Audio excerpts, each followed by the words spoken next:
Hey, it's Kat, and today I'm going to be doing my most anticipated book releases for June and July. So I have been keeping up with releases. I keep a list, a massive list, about all the books that are coming out every month and everything about them. And I do put up graphics on my Instagram. I will link it down below. It's biblio.obscura.reads. And I just really want to talk about these releases with you guys. So a lot of these I found out from NetGalley or Goodreads lists or word of mouth from watching people on BookTube. And I think I have about 18-ish books to talk about. So without further ado, let's get started. I'm going to go from the beginning of June to the end of July releases. So first up, I want to talk about The Pecan Children by Quinn. This came out June 4th. This is about two sisters who are deeply tied to their small southern town. So they are pecan harvesters, and there is rot hiding beneath the surface, and the hungry eyes that are watching them are coming out from the dark. I think it sounds so good, and I haven't heard anyone talking about it. So yeah, this is horror and magical realism with queer elements. All right, next I want to talk about Brat, which was out also June 4th by Gabriel Smith. So the main character's name is Gabriel, which is interesting that the main character's name is also the author's name. Don't love that, if I'm being honest. But we're following Gabriel, who is a self-described brat when he's at his lowest point. And the part that got me wasn't so much that, but that he's having trouble delivering on his promises as the house that he is staying in, which is moldy and overgrown and deteriorating around him, starts to impact his own health, and large sheets of his skin begin to peel away from his body. That is what sounds interesting to me. It's giving me like Paradise Rot vibes, if you have ever read that book. So I'm interested. The next one was out June 11th. This is Mouth, a short stories collection by Puloma Ghosh. So it says it's a collection that is bestiary meets the dangers of smoking in bed. I haven't read bestiary, I really do want to, but the dangers of smoking in bed is like in my top 10 short story collections I've ever read. So this really got my attention. It says that these stories explore grief, intimacy, sexuality, and bodily autonomy, and this also has queer rep. I'm very, very keen to get to this if I can. Next up, June 11th, Private Rites by Julia Armfield. Julia Armfield, I really, really, really love her writing style. Salt Slow is again in my top favorite short story collections of all times, and Our Wives Under the Sea was also a favorite from whatever year I read that. There's queer elements, of course, but she has that distinctive, like, queer seeping horror elements. So it says, there's no way to bury a body in earth which is flooded. It is a fact consigned to history along with almost everything else. So it's about sisters that go back to their home when their father dies, and the house is doing something sinister. So the plot wouldn't necessarily have got me, but it's the author that I'm really interested in, and I'm excited to see what she does with that. And the last one out June 11th is Spoilt Creatures by Amy Twigg. This is a feminist cult-ish novel. So it says, it was a place for women, a remote farm tucked away in Kent Downs, a safe space. But even among the women, there are power struggles, cruelty, and transgressions that threaten their precarious way of life. When a group of men arrive on the farm, the commune's existence is thrown into question, hurtling Iris and the other women towards an act of devastating violence. It kind of reminds me of The Water Cure by Sophie McIntosh, obviously just on land instead of near the sea. All right, next up, June 18th, The Good Girl by Michelle Dunne. This is one of the only ones, if not the only one, on the list that I have read, and this was so good. This was delicious food. This was so good. I had an audiobook of this and I could not put it down. In the end, had me by the throat. I will be talking about this in my best of 2024 so far, which I'm going to do in July. So anyway, this is a thriller, straight up thriller, following a woman who something really dark happened in her childhood, and she is doing her best to work at a cafe and make ends meet so that she can take care of her sister who is struggling with drug addiction. And then there is a detective who is trying to solve a string of murders that is happening in the town of Cork. So if you like a mystery thriller, which is next to perfect, this would be for you. It does have so many trigger warnings though, so definitely go on and check them if you need them. All right, next up is the only other one on the list that I have it, and I'm gonna listen to it, I think, this week. This is Where Wolves Don't Die by Anton Treuer.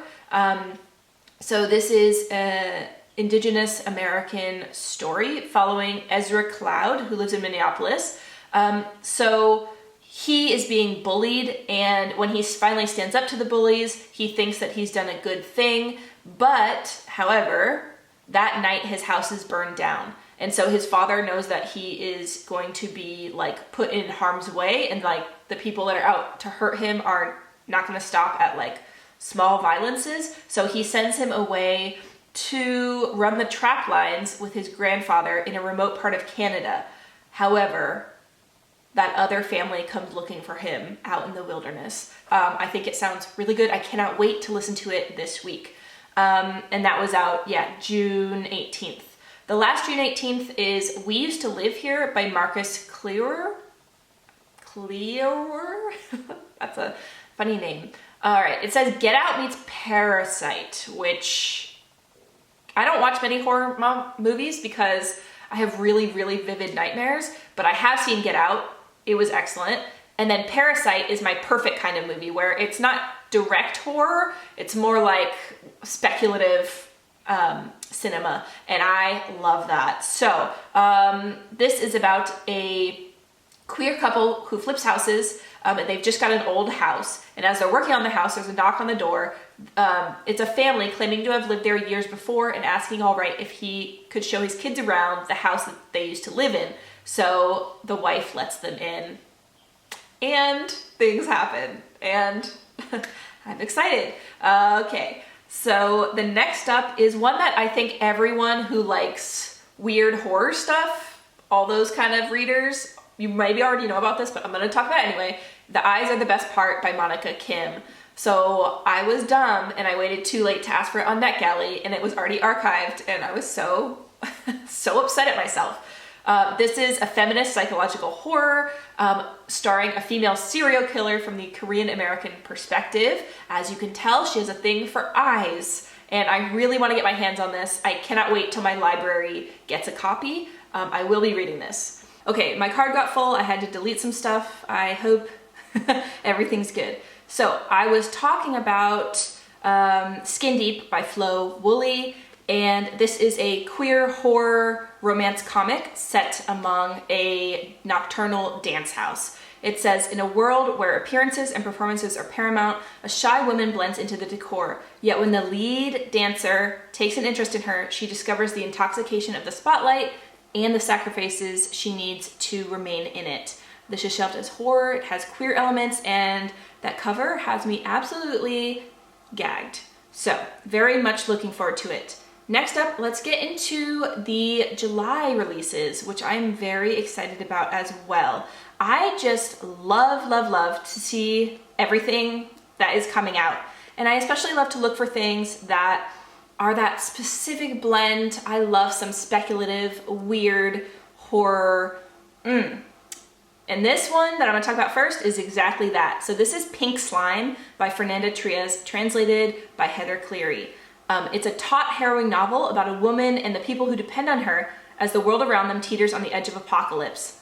So the city is ravaged by a mysterious plague. An algae bloom has poisoned the previously pristine air that blows in from the sea. Inland, a secretive corporation churns out the only food anyone can afford, a revolting pink paste made of an unknown substance. In short, desperate breaks between deadly windstorms, our narrator is suddenly tending to her mother, her ex-husband, the boy she nannies, all while the world is falling apart around her. So there's something about the dystopian, the pink slime. It is really reminding me, the slime elements remind me of a Monika by Karen Tidbeck, where things melt if you forget their name. It's giving me The Wanting Seed by Anthony Burgess a little bit, where things are crazy and there's weird food. It has like a lot of things that I'm very interested in. So next up is a book also out July 2nd, which I just had to look up how to pronounce the word in the title. The Digital Aesthete. There you go. Which is a collection of short stories about the intersections of art and AI. So one of the things I really love is speculative fiction, which deals with the AI experience and thereby talking about the human experience. This is a series of short stories, and I have asked for it from NECALI, fingers crossed that I get it. And I think it sounds really interesting. I'm reading a book right now, which is a feminist speculative fiction where the main character is called Annie Bot, and I am hoping it pops off because I'm in the last third and I'm like, if she doesn't murder him, I am gonna be so upset. Anyway, also out July 2nd is The Night of Baba Yaga. So this I came across when I am on a desperate hunt for dark sapphic romances. Please, if you know them, give them to me, because I have been trying to read them this year and I have had mixed success. I have had ones that I didn't like and ones that are mid. I've only had 2 that I like enough to like recommend you guys. So please, if you have dark sapphic stuff, please give it to me, because I just don't usually read cutesy romance. It's not my it's not my thing. Anyway, so this one, The Night of Baba Yaga, is a queer thriller about a mixed race fighter who develops a powerful attachment to the Yakuza princess that she is forced to be the bodyguard for. So it says it's Kill Bill meets The Handmaid meets Thelma and Louise. It sounds great. I love that. I love the bodyguard trope. I love the assassin trope. Love it. All right, next is out July 9th. This is Toward Eternity by Anton. This is speculative fiction, sci-fi fantasy. It says, what does it mean to be human in a world where technology is quickly catching up to biology? In a near future world, a new tech therapy is quickly eradicating cancer. The body cells are entirely replaced with nanites, robot or android cells that not only cure those afflicted, but leave them virtually immortal. At the same time, literary researcher teaches an AI how to understand poetry and creates a living thinking machine, meaning who he names Beloved, in honor of his husband. So the story goes from there. Yeah, so again, this is another human AI android one. I really love stories that have to do with it. So if you have any recommendations for it, let me know down below. I would love to hear them. So also next is a book which I went back and forth, and I did request this on NetGalley. It's We Carry the Sea in Our Hands. So this is about Abby, who is a Dropbox baby, a Korean orphan whose mother could not take care of her and left her as an infant. So there are these drop boxes in Korea, and I'm sure many countries have them, where you can safely put a baby in this box on the outside, and then someone on the inside can take the baby and take care of it and put it into an orphanage. It's giving coin locker baby vibes from Ryu Murakami. Oh, this is not dark like that though. And she is growing up in the American foster care system, and she is trying to learn more about her past.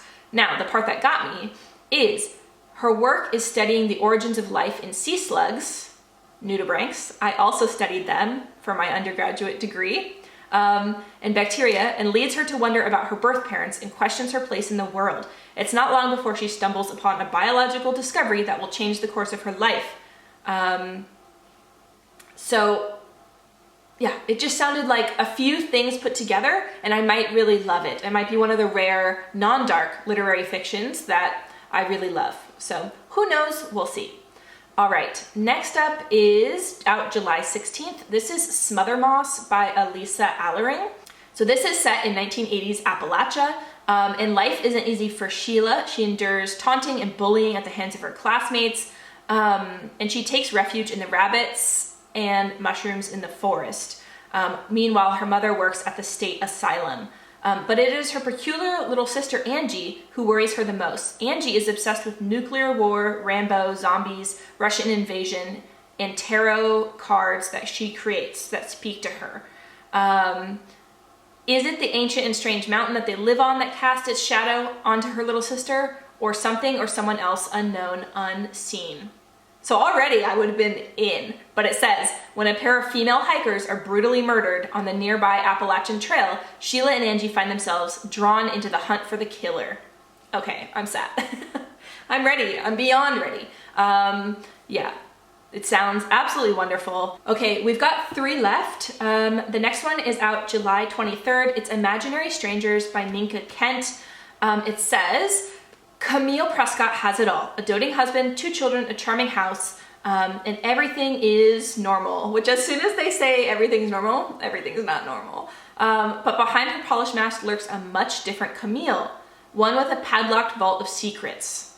Raised by a vindictive and psychotic woman, she has gone to great lengths to bury her past for good reason. If her mother ever finds her, she will kill her. But nothing can prepare her when her 6-year-old daughter starts showing signs of unsettlingly familiar behavior, including an imaginary new friend who casts a disturbing influence on everything the little girl says and does. Worse than that, the imaginary friend knows things about Camille's childhood that she's never told a soul. Creepy children. I'm here for it. All right, and we have 2 left. The penultimate one is again having to do with androids. And this is unique because it's a romance, which there's not that many of those, at least not that I know of. So this is Us, Etc. by Kit Vincent, out July 25th. So it says, Eek lives in a nice house in a wealthy neighborhood with an upstanding family. Mr. and Mrs. Kensworth and their 3 children. But he is not family, he is property. He's an AI whose job is to keep the house clean and organized, no matter how much he wishes to be allowed outside to see the stars or make a real friend. To make things worse, they purchase a new AI named Kip, who quickly becomes their favorite, leaving him feel isolated more than ever. That is, until a terrifying party incident brings the 2 AIs together, sparking a chain of events that forces them to commit the unthinkable, defy human orders, and run away. Yeah, sounds perfect for me, specifically for me. Not gonna lie, I hate the hat that the guy is wearing on the cover. I really hate it. I hate it so much that I went to see if there was another cover that I could show you. I just don't. I don't know what. I don't know why. I don't know what vendetta I have against that. It looks like a straw hat. It's just not for me. All right, and the last one is out July 25th. This is Tricksters by N.L. McLaughlin. It says, for generation, the tricksters have inhabited the mountains of West Texas. Preying off unwitting travelers, the pack's existence remains a well-kept secret. On a road trip, Ash and her friends make the fateful decision to stop in the dusty little town of Sierra Diablo, where they meet a handsome and charismatic local named Caleb and his peculiar group of friends. Later that night, a frightened young girl stumbles into their campsite begging for help. What follows is a night of terror as Ash and her friends fight for their lives against a pack of bloodthirsty coyote shapeshifters. Yeah, and the cover also looks really good. And usually shapeshifters are always about romance, at least in my world. So yeah, having a horror where it's coyote shapeshifters sounds really interesting to me. So those are all the books that came out in June already, are coming out in June and coming out in July. I'm really looking forward to them. If you know of any that I missed out on, please leave them down below. So I will see you soon. Lots of love. Bye.